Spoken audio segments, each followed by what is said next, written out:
You know, when comedy geniuses pass away, their legacy remains. But if this guy would have lived into the 2010s to put his comic views out in public, I think the world would be a better place.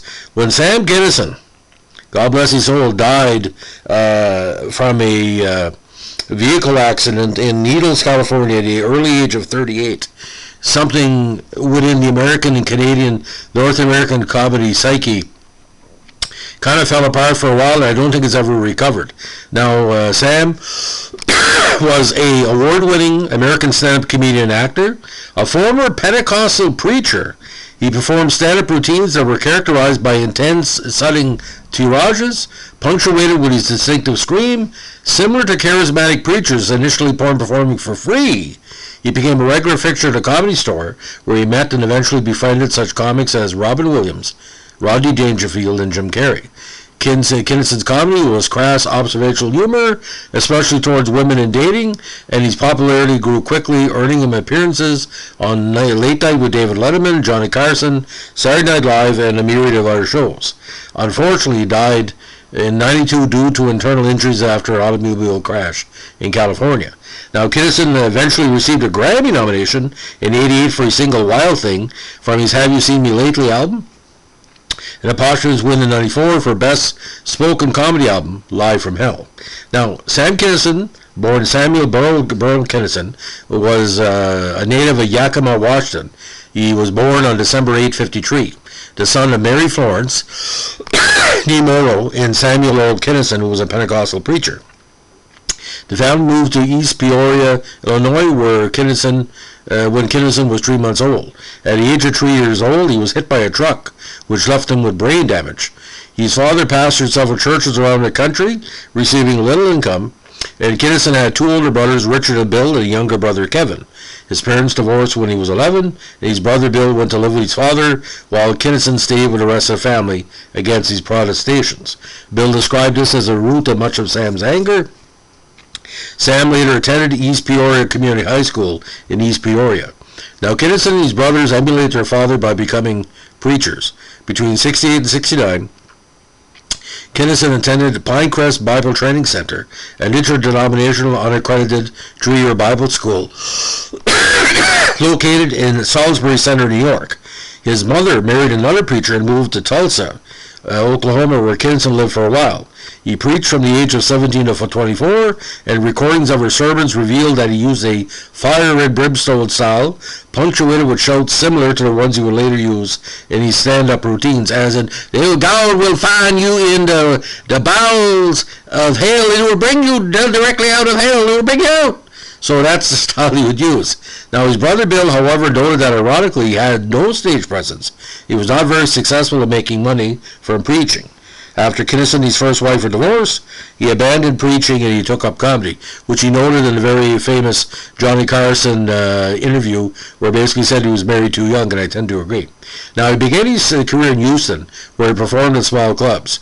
He became a member of the comedic troupe at the Comedy Workshop, known as the Texas Outlaw Comics, that included, of course, Bill Hicks, Ron Schock, Riley Barber, Steve Epstein, Andy Huggins, John Fernita, and Jimmy Pineapple.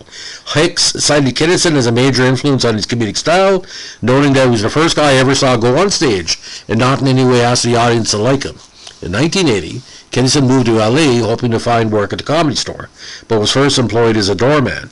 He soon developed a cocaine and alcohol addiction, quickly progressing to the freebasing of cocaine and struggling to gain a foothold in the business until his brother moved to LA to help manage his career.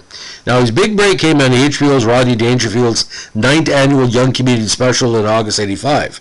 After knowing the performance of Bob Nelson, reviewer Stephen Holden of the New York Times wrote, "The most interesting of the other 8 comedians is savagely misogynist Sam Kinison. Mr. Kinison specializes in grotesque animalistic howl that might be described as the primal scream of the married man, or divorced man."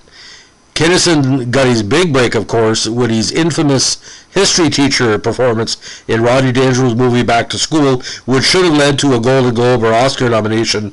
He just hit it out of the park. Basically, he describes the Vietnam War and the different aspects of American imperialism in a short 4-minute skit. He also appears at the last of the episode in hopes of helping Dangerfield, pass. Now, in Kinison's debut TV appearance on Late Night with David Letterman in 85, Letterman's introduction of Kinison wrote his audience, brace yourselves, I'm not kidding, please welcome Sam Kinison. Kinison played out his former role as a Bible preaching evangelist, taking satirical and sacrilegious shots at the Bible, Christianity, and famous Christian evangelist scandals of the days. Kinison's daring comedy helped shoot him to stardom within weeks, literally. On several videos of his stand-up routines, a shot of the personalized license plate on his 86 Corvette reveals the words ex-Rev. He was associated with the LA music rock scene and was occasionally accompanied by a touring band. So he went in kind of the heavy metal, ribald, comedic style, which if you listen to Motley Crue and Iron Maiden and all these bands, Kinison was sort of either your lead-in or lead-out act. Now, Howard Stern eventually purchased the movie rights in Kinison's biography, written by Kinison's brother at one point, reporting that HBO would make Brother Sam with Kinison, being played by Dan Fogler. In an interview with Sam's brother and manager Bill Kinison, Bill mentioned movie deals that were in development at the time of his death. One such deal was a movie with Schwarzenegger and another with Rick Moranis. Now, Kinison acquired much of his material from his first two marriages, to Patricia Aiken, 75-80, and Terry Marzay from 81-89. He began a relationship with dancer Malika Suli toward the end of his career marriage with Marzay. In 1990, Suli alleged she was raped by a man Kinison had hired as a bodyguard while Kinison was asleep in the house. The bodyguard stated that the sex was consensual, and the jury deadlocked in the subsequent trial, and the charges were later dropped. Now, on April 4, 1992, 6 days before his death, he married Suri at the Candlelight Chapel in Las Vegas. They honeymooned in Hawaii for 5 days before returning home to LA on April 10th to prepare for a show that night at the Riverside Resort Hotel and Casino in Laughlin, Nevada. Now, Suri sued Kinison's brother Bill in 1995 for allegedly defaming her in the book Brother Sam, The Short Spectacular Life of Sam Kinison, and then again in 2009 for allegedly forging Sam's will. Now, in February 2011, the Toronto Star reported that Kinison had fathered a child with the wife of his best friend and opening act, Carole LeBove, who had been paying child support for the girl for nearly 13 years.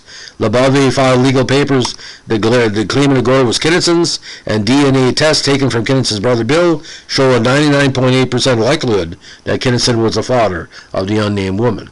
Now, on Friday, April 10th, 1992, he was driving his Pontiac Trans Am when he was struck head-on U.S. Route 95, 4 miles north of Interstate 40 and around 50 miles northwest of Needles, California, by a pickup truck driven by 17-year-old Tony Pearson. Prior to the accident, Pearson had been drinking alcohol. The pickup truck crossed the center line of the roadway while trying to pass another vehicle and went into Kinison's lane. Kinison and his wife again were on their way to Laughlin, Nevada to perform at a sold-out show. Now, Kinison was found unconscious between the seats of his car at the scene of the accident. He was not wearing a seatbelt. His head had smashed the windshield and he was pronounced dead at the scene, according to his brother. His wife was also injured in the collision but later recovered after being taken directly to a hospital in Needles for treatment. Kinison reportedly said to no one in particular at the time, "I don't want to die, I don't want to die." Then paused, asked, "But why?" And after another pause said, Okay. A friend who was with him said whatever voice was talking to him gave him the right answer, and he just relaxed in it. An autopsy found that Kinison sustained multiple traumatic injuries, including a dislocation of the cervical spine, a torn aorta, and torn blood vessels in the abdominal cavity, which resulted in his death within a few minutes of the accident. Now, Pearson eventually pled guilty to 1 count of vehicular manslaughter for gross negligence. He was sentenced to 1 year probation and 300 years of community service. Pearson also had his driver's license suspended for 2 years in connection with the collision. Now, Kinison's body was eventually buried in a family grave plot at Memorial Park Cemetery in Tulsa. His gravestone is inscribed with the honored tribute, quote, "In another time and place, he would have been called prophet." Now, Kinison's comedy was all at times accused of containing misogyny and homophobia. charges that cannot always be easily dismissed as mere jokes, according to a retrospective on Kinison's career and the LA Times.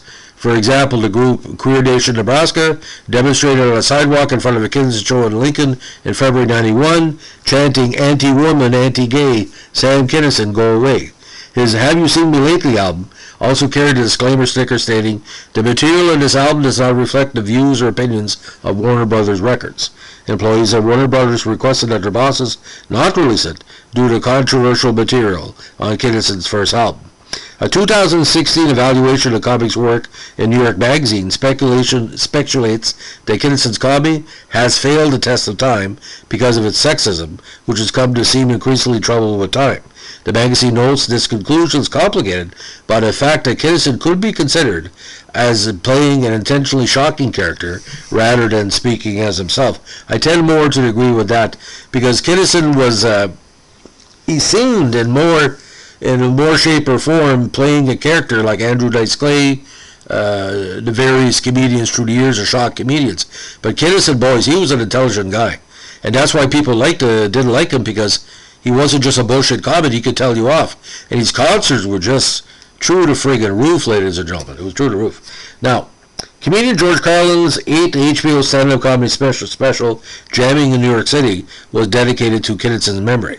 At the beginning of the broadcast, the words, "This show is for Sam," appeared on the screen.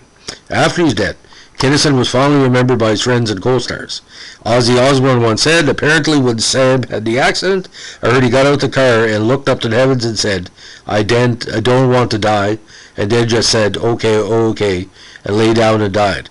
It sounds crazy, will probably offend a lot of fans, but I believe there is a higher power.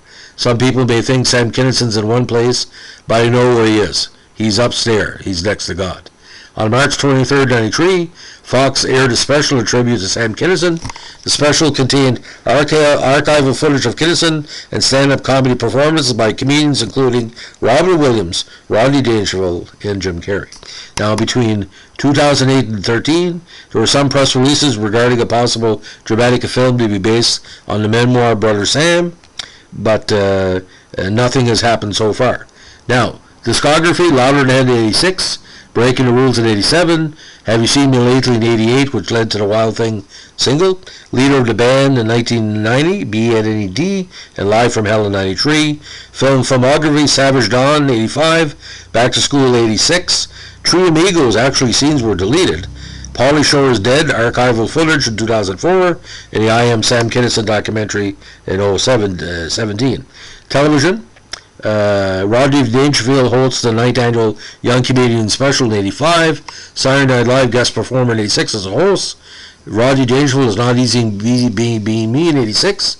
Rodney Dangerfield opening night at Rodney's Place, 89. Married with Children, 89 guest star. Tales from the Crypt, 1990 guest star. Charlie Hoover as You. In Living Color, Season 3, Episode 7, closing skit. And Fox New Year's Eve Live, 1992. He was a co-host. Other appearance in the music videos, Live in a Rusted Out Garage concert video, Neil Young, Breaking the Rules in 87, Wild Thing music video, Sam Kinison, the infamous Bad Medicine video, Bon Jovi in 88, Under My Thumb music video, Sam Kinison, 89, Kickstart My Heart music video, 89, cameo, The Kids Goes Wild music video, Babylon AD, voiceover, The Walk music video, Cherry Street, 89, Mississippi Queen music video, Sam Kinison, 1990, Heartbeat music video, The Priest, 1990, What Do I Have to Do music video with Kylie Minogue, Family Entertainment Hour in 1991, and unreleased Sam Kinison Band live in the Feld Forum in New York City, 1990. So, people of a certain age, including me, I think Sam Kinison was one of the most important comedians of his era, besides Bill Hicks and various other Canadian comedians. You know, it was a complicated life. He liked sex, drugs, and rock and roll, but like most failed, I wouldn't say failed Christians, but frustrated Christians. But there's all kind of stories about Sam Kinison, and most of them are true.